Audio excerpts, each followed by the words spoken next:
Hi, I'm Luke Salzman. I'm a senior. Hi, I'm Grace McPhaul, and I'm also a senior. I'm Sam Sheintal, and I'm a junior. And we are the Bullis Bogglers. So we made a 3D printable model for the game Boggle using Braille to make it accessible for the visually impaired. Our client is a woman named Adriana Prokopenko who lives in Macedonia. She teaches at a school for the blind while also being blind herself. The struggles she has to deal with on a day-to-day basis are endless, so we wanted to create something that would make her life easier and more enjoyable. We were able to interview her over Zoom and learned a lot about her life as a blind person in Macedonia. Being blind there is seen as a curse, and there aren't a lot of services or tools to help in their daily lives. So some problems we had to solve was one, educational. The game had to be educational to practice Braille and vocabulary. Another problem was she works a lot of one-on-one with kids, so we had to make something for the kids to do when they weren't working with her and that they could practice their English. Because she's blind, she can't really see a lot of parts that may fall off the game, so we had to make the game one piece so it wouldn't fall off or so parts can't lose. And then fully 3D printable was another problem that we had to make it because she would have to pay customs in order for the final product to be shipped into the country.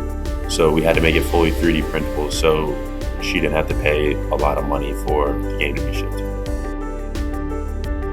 So our goals, we wanted to make an entertaining game for our students, something that they would find enjoyable, but so they would also learn, which goes right into the second point. We wanted to make it educational so that they were actually practicing and getting the information that they would learn from her. And then finally, we had to make it easy to 3D print so it was easily accessible.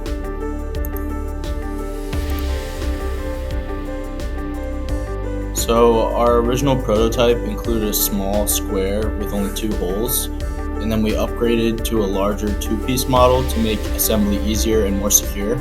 And lastly, our final prototype for the case features a hinging lid and a similar 2-piece aspect.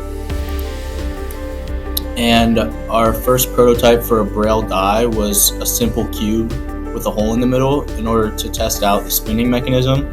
However, this only allowed for 4 letters per die as opposed to 6, and eventually we landed on a larger hexagonal die. In addition to the 16 dice, our frame is 3D printable. Each part can be printed without supports. 4 rods slide into the inner frame to hold the dice in place. The inner frame slides into the case and locks into place to keep it from falling out. The lid has a snap fit hinge and folds down to lock the dice in place. And then finally, our final product. To play the game, you open the lid and spin the dice around. And then once you're ready, take the game on a table, flattens the dice. You close the lid so the dice are held in place. Now kids will be able to search for words using the Braille letters at the top of the dice. Because the lid is locked, they can hand it to another person to play with the same letters, seeing who can find the most words from the dice.